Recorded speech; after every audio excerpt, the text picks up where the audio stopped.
All right, the verification capabilities of the Comprehensive Nuclear Test Ban Treaty. This year marks the 20th anniversary of the moratorium on nuclear testing by the United States and the Soviet Union. Following a combined total of about 2,000 test explosions, only a handful has been detonated since 1992. And of the 9 countries possessing nuclear weapons, all but India, North Korea, and Pakistan signed the CTBT in 1996. And this treaty prohibits countries from carrying out nuclear weapon test explosions or any other nuclear explosion. Most experts agree that the treaty will prevent countries from developing advanced nuclear weapons or improving existing ones, and thus impede a nuclear arms race, curb the nuclear weapons proliferation, and strengthen the NPT, Non-Proliferation Treaty.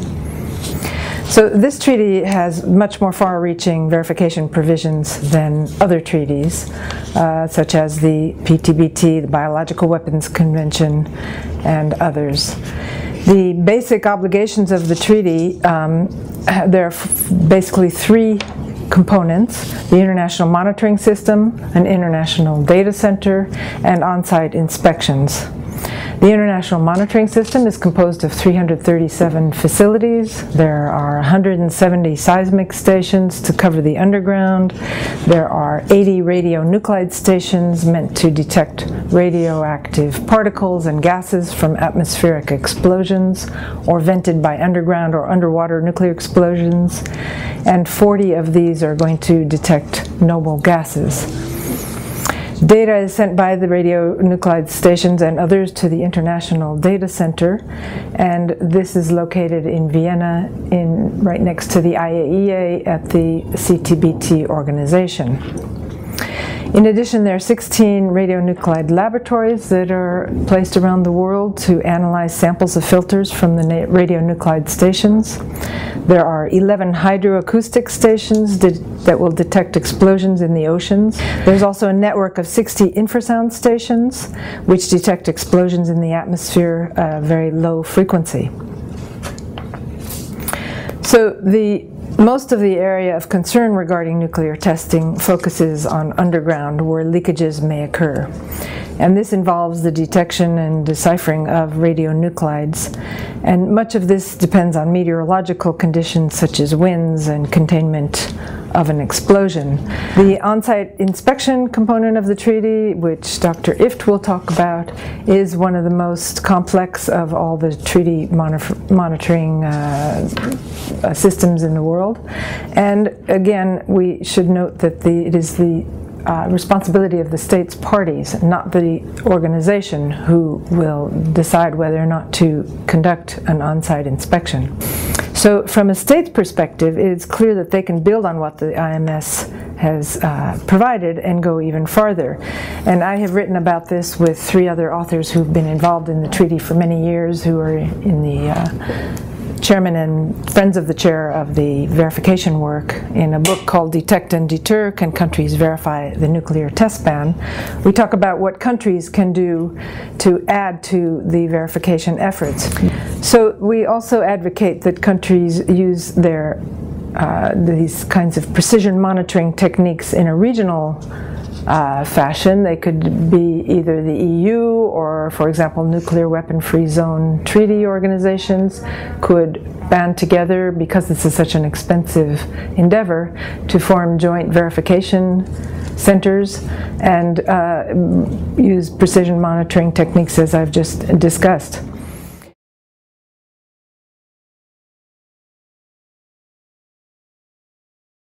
I'm going to discuss the on-site inspection regime under the Comprehensive Test Ban Treaty, which is a very important part of what was negotiated in Geneva.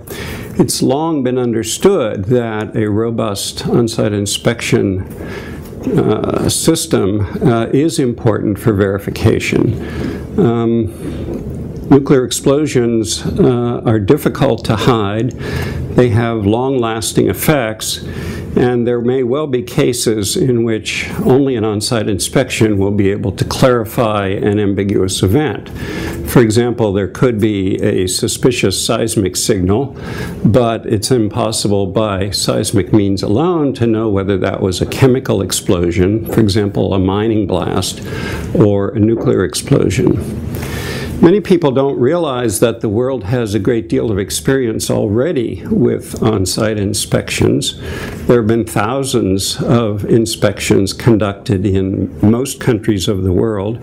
The IAEA, of course, conducts many inspections, verifying its safeguards under the Non-Proliferation Treaty. The Organization for the Prevention of Chemical Weapons in The Hague conducts a large number of inspections. The US and the Soviet Union have a great deal of experience under INF, START 1, and now New START. And there are other regimes as well. The Open Skies regime, for example, is an interesting one, and there have been over 800 flights under that treaty. Under the Comprehensive Test Ban Treaty, all inspections would be of the challenge variety. That is, there would be no quota or routine inspections as there are under most other regimes. Rather, any state party has the right to ask for, to challenge, a suspicious event on the territory of any other state party. And then the Executive Council, which consists of 51 countries, from various geographic groupings, would have to produce 30 votes out of the 51 members to approve the inspection.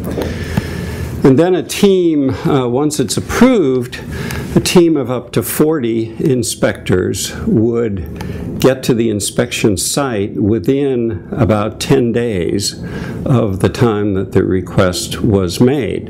This urgency is important because some of the effects that the team would be looking for do die away after a few days. For example, local seismic signals created when the chimney created in an underground nuclear explosion begins to collapse. That could be detected by a local seismic network.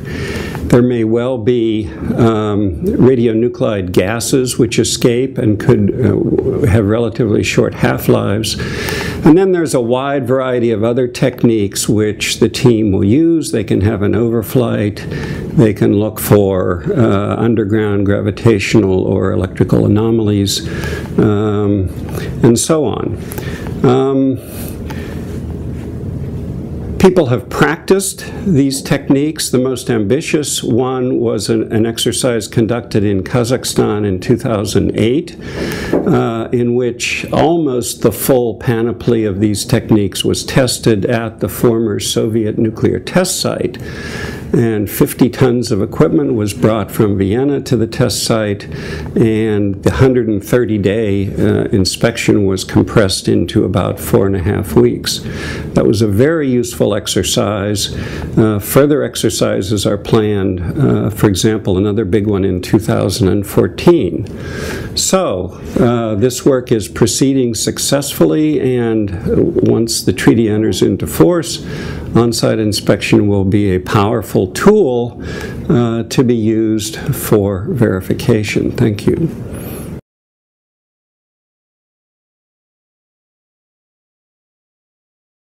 A couple of years ago, when I participated in the integrated field exercise that Ed mentioned, I came across a nuclear explosion, a test explosion that had happened about 50 meters underground. This was a quite small explosion. It wasn't more than a couple of kilotons. But the site itself looked like a crater, a massive volcano with materials just having spewed up from the earth. And that made me think about the importance of the task at hand, and the fact that this treaty has been, as one of the US presidents says, one of the longest sought prizes in arms control. Yet after so many years, there is still quite some way to go before we can get a comprehensive test ban into force. But recently there has been some good developments. For instance, North Korea, just this week actually, said that they would be willing to maintain a moratorium on the testing of nuclear weapons. They were the last country that have tested these devices, and that is a very good development. In addition, Indonesia, one of the countries that Jenifer mentioned, whose ratification is necessary for this treaty to enter into force, just did ratify, which brings us one step closer to the test ban becoming a reality. And I think this is good news, and this is very encouraging. At the same time, 8 more states remain, amongst them the United States. And here in the United States of America, there has been a long debate about whether or not this treaty can be verified. And I think this discussion that we had today, which was very useful, to me at least, showed that the treaty has done some remarkable there has been some remarkable progress in the art of verification in the last decade. As Jenifer mentioned, the threshold when the treaty was negotiated was that it should be able to detect detonations of about 1 kiloton, which is considered to be militarily significant. Today, the treaty can detect much, much smaller detonations than 1 kiloton. The exact number depends on the geology of the site and so forth in question. But in some regions of the world, this can be as low as 20 tons, 10 to 20 tons. And this is far, far, far below what the treaty designers expected in 1996. This is just one of many improvements that has happened. With radionuclide monitoring, for instance, advances have been quite fantastic. The Yellowknife radionuclide station that detected fallout from the test in North Korea a couple of years ago detected an activity level that is equivalent to about 600 atoms worth. They detected this in Canada, whereas the detonation happened in North Korea. This is just one example of how fantastically sensitive the system is. So if there is a debate on whether or not this treaty is verifiable, and I think this is a debate to be had, I think that more meetings of this kind is quite important and quite critical to ensure that those who doubt that this treaty is not verifiable, to ensure that they rest easier at night and come around and see the true benefits of this treaty. Thank you.